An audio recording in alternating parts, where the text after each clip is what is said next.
dashboard lights of my ancient sedan cast a sickly green glow on my face as I navigated the desolate country road. Rain lashed against the windshield, reducing visibility to mere feet. It was well past midnight, and the isolated stretch of highway, miles from any town, was usually my shortcut home. Tonight, however, it felt like a trap. Then I saw it. A figure, impossibly tall and skeletal, stood in the middle of the road. It wasn't a deer or some stray animal. It was distinctly humanoid, but wrong.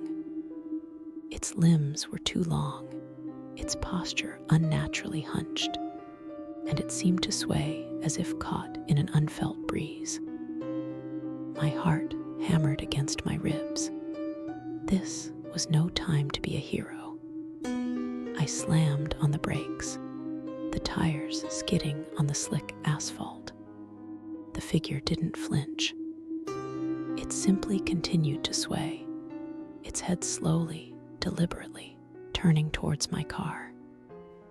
Even through the rain-streaked glass, I could feel its gaze, a palpable pressure that made my skin crawl. I fumbled for the gear shift, intending to reverse, but before I could react, it moved. Not ran, not walked, but glided with an impossible speed, closing the distance between us in a blur. Guttural shriek, unlike anything I'd ever heard, echoed through the night as it slammed its bony hand against my driver's side window. The impact sent a tremor through the entire vehicle. The glass didn't shatter, but a spiderweb of cracks spread outwards from where its hand had struck, radiating a faint, unnatural light. Panic seized me. I jammed the accelerator, swerving violently around the monstrous obstacle. The tires screamed in protest, but the car lurched forward, hurtling into the darkness. I didn't dare look in the rearview mirror. The shriek seemed to follow me, a phantom echo in the roaring rain. I drove with a desperate, blind fury, the cracks on my window now glowing with a malevolent, pulsing crimson. Every shadow on the roadside seemed to twist into the shape of that impossible figure. I imagined it running alongside me, its elongated limbs ablur, its hungry gaze fixed on my retreating back. Suddenly, the engine sputtered and died. The car coasted to a halt, the only sounds now the relentless drumming of rain and my own ragged breaths. I was stranded.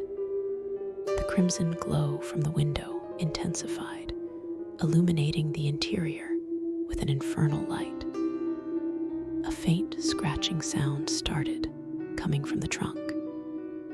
It grew louder, more insistent, accompanied by a low, wet, tearing noise. It was as if something was trying to claw its way asterisk in asterisk. I fumbled for my phone, my fingers numb with terror. The screen flickered to life, but there was no signal. The scratching stopped.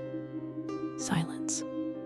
Then, the distinct sound of metal groaning from the back of the car, as if something was asterisk bending asterisk it.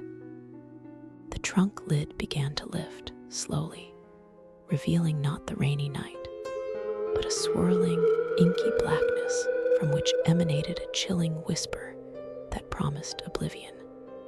I closed my eyes. A silent scream caught in my throat, as the demonic effect I had unknowingly unleashed consumed me.